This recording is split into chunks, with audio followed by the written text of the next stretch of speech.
Welcome back, everybody. This is sort of the second of two parts. The first part was the studio first update. This is the first update on the house, the pond, and the yard, basically, what we've done to it.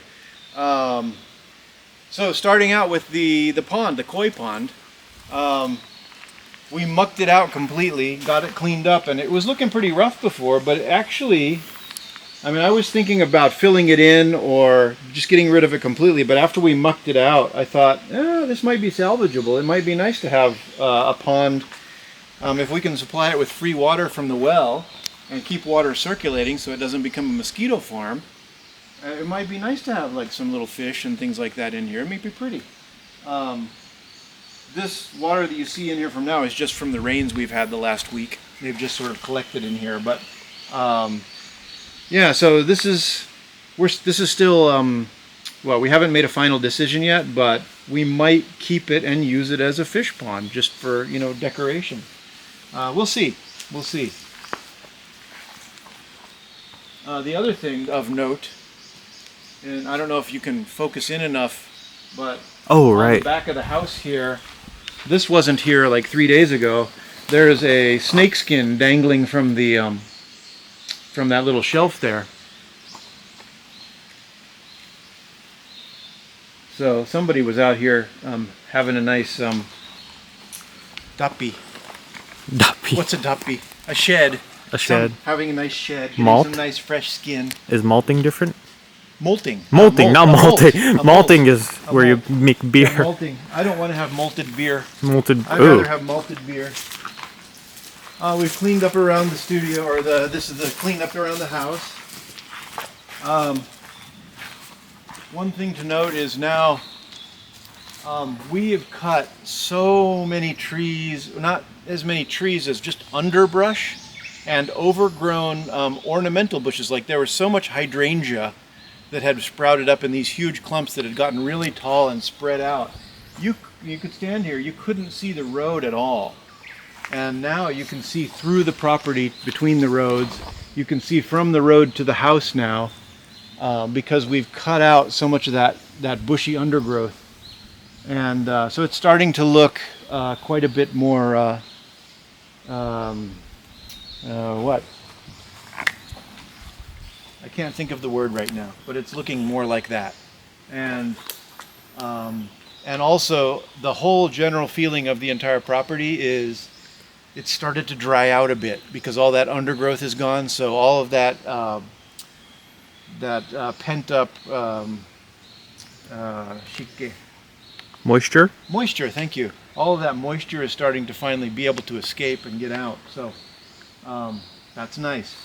But we have piles of this debris that we now have to either cut up and bundle and take to the dump where they will burn it, or we will burn it here because it's really not against the law here to burn if you do it carefully. So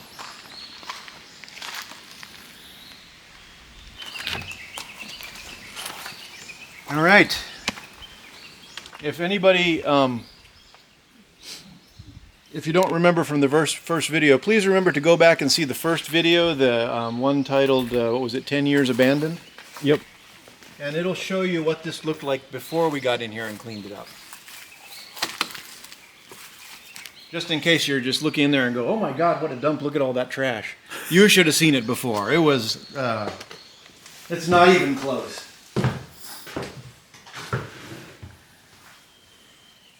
Yeah, there was hardly room to walk in here before. But we got a bunch of stuff cleaned out. We saved a bunch of stuff. Things of note. So this is actually, not this. This is actually a kind of a, ooh. That's supposed to do that, actually. The rims on these always do, they detach so you can get the inside out. You can get the waku out here. But this is an old charcoal brazier. It's called nagahibachi. And it's got ash in here with the this piece of hardware, which is it'll hold the kettle and another kettle if you want here. And you burn charcoal in there to heat water up. And whatever those are. Anyway, this will get some use because these are fun. Always fun to play with fire.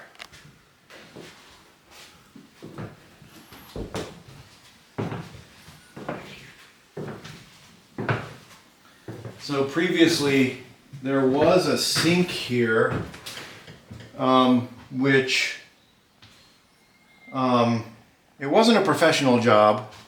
I'll just say that. I took the sink out, have not turned the water on back, but close to where the sink was in the front here, there's a bit of a flex in the floor here, and I think it may be, if there was ever a leak at some point, it may have caused some rot or allowed some termites to propagate. So the only thing I really have to do that I'm worried about with this building is getting some of that floor pulled up to see what it looks like down underneath, to see what condition it's in. Probably going to have to be some little posts replaced or something like that, but I'm hoping it won't be too bad. And make sure that's nice and turned off.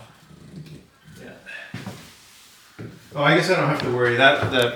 The pump that's connected to that is still not operational. That's the pump I haven't replaced yet, so I don't have to worry about water turning on and flooding the place when I'm not paying attention.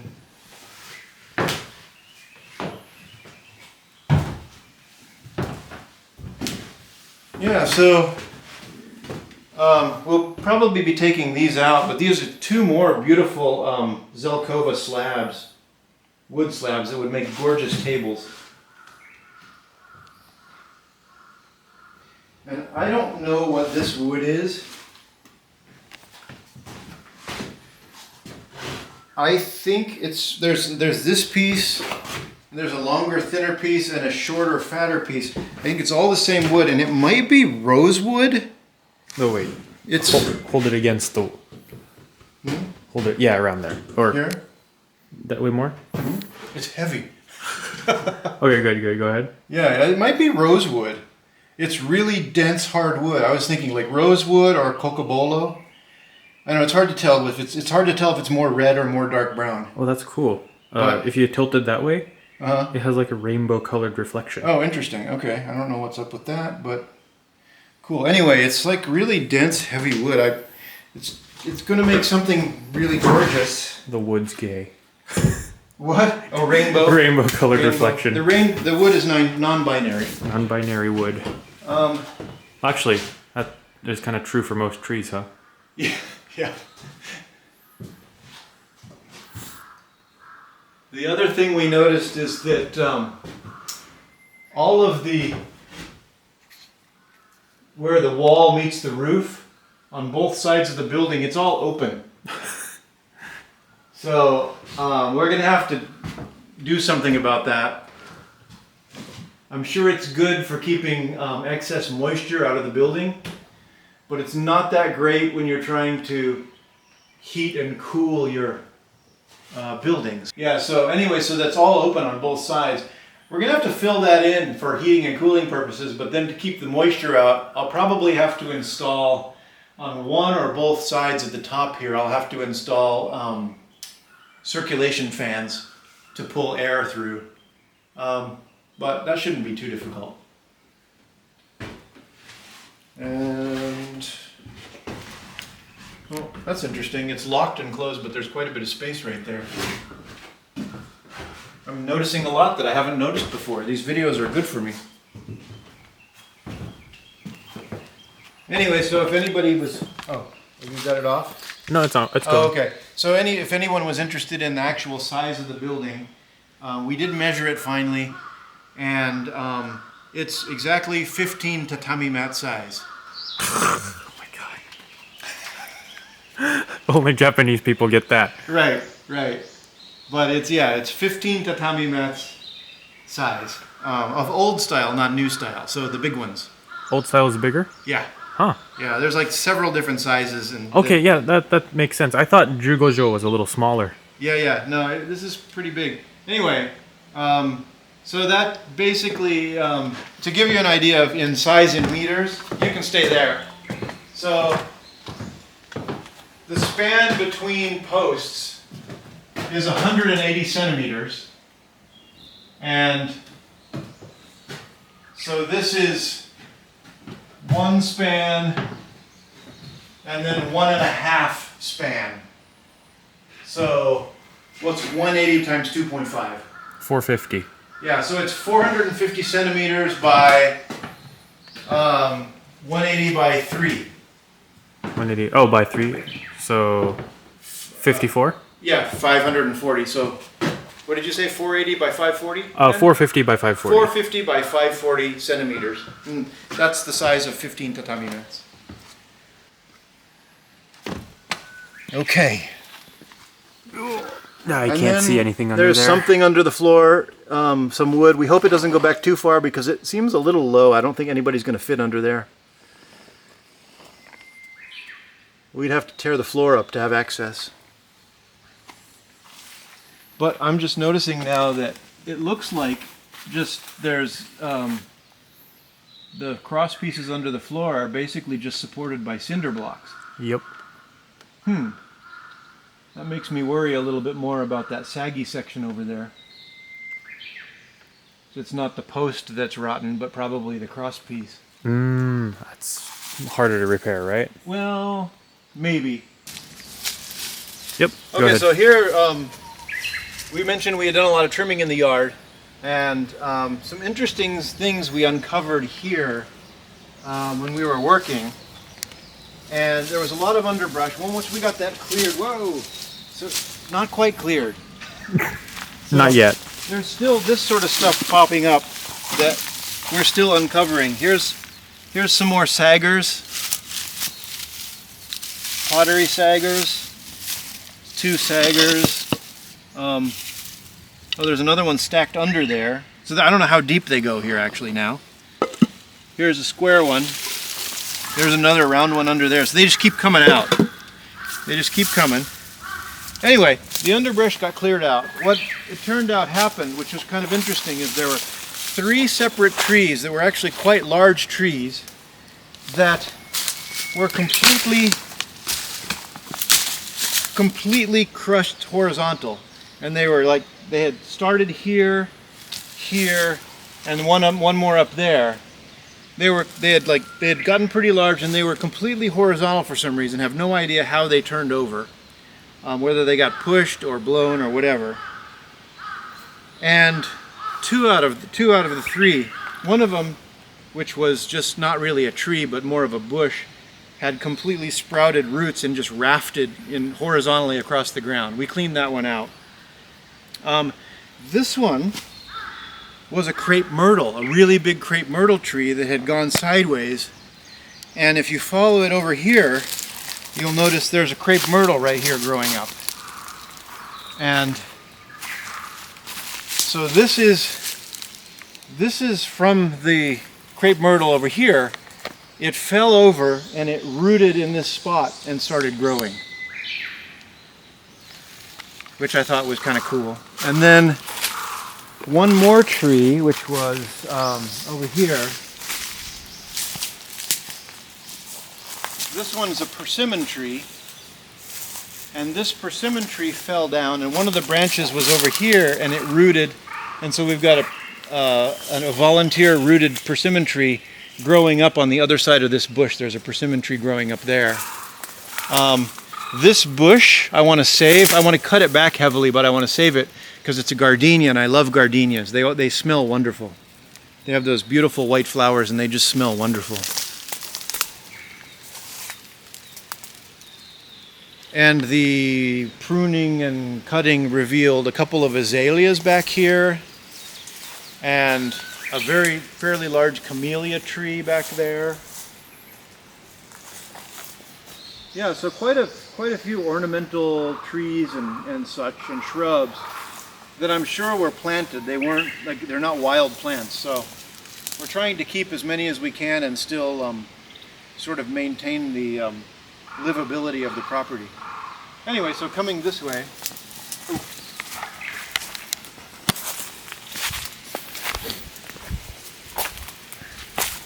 This is a pretty big holly tree that hopefully we can leave here and just trim some of the branches to keep it from going over the roof.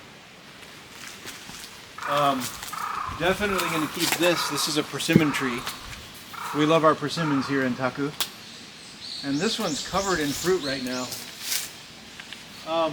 I don't know what variety of persimmon this is, whether they're sweet or bitter. But if they're sweet, great. If they're bitter, no problem. Bitter is a generous way to put it. Well, that's what they're called. Sandpaper. Astringent. Anyway, yeah, but if you peel them and hang them up and dry them, they become sweet. That whatever it is in them that is that bitterness, the drying converts that into sugar, and so they become sweet. So those are really nice. They're a nice treat in the winter. And then these are from around the pond and this part of the yard emerged dozens and dozens of roof tiles that I guess were just left over from the roof of the building here, which we will hang on to, just in case. Fingers crossed it never happens, but you know, like a typhoon comes through and tears a bunch of roof tiles off the building or something, we'll have tiles to replace with, so we'll hang on to these.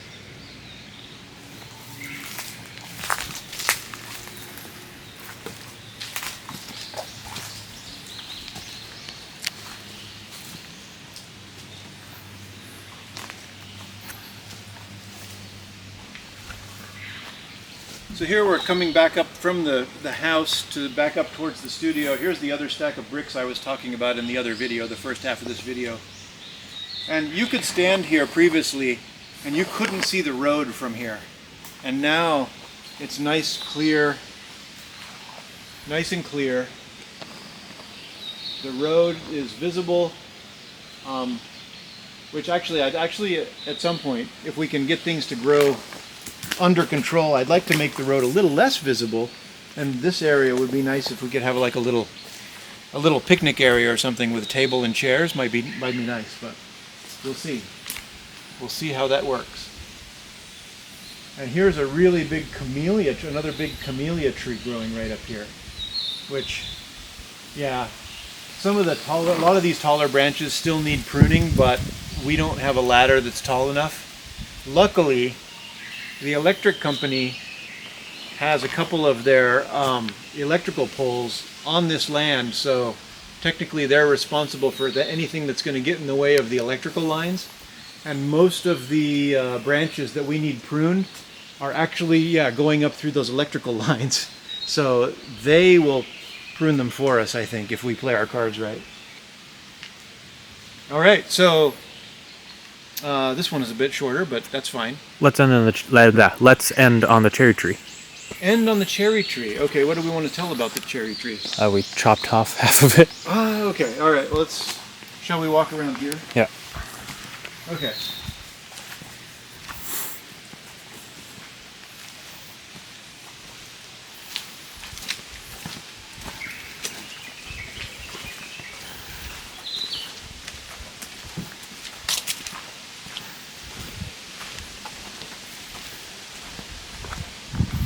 The last thing that I was told that we should mention is the cherry tree, which I don't know if it was visible in the first video, but it was completely overgrown with other trees. Other trees were growing above it and underneath it, and it was covered in vines that were choking it. So we cleared all that out, and we're hoping that this cherry tree will make it now and get more healthy now that it's got space to grow. Half of the tree actually, this half of the tree was rotten and dead, so we broke and cut all that off. I need to go back actually, and I need to recut some of that and then treat it so that water doesn't get into it, so it doesn't start to rot. But we're hoping that this side of the tree will get more healthy, and it'll be a nice little tree at the entrance to the property if we can sort of nurse it back to health. Yeah, and yeah, so that's about it for today's video. I've made it this far in the videos without saying like and subscribe, but I suppose I should say it at some point. So like and subscribe. It's like the third one in the series. Yeah. We don't, we're not needy, but if you feel like it, like and subscribe. Anyway, So yeah, thanks for joining us, and we'll be back with more updates. So, bye.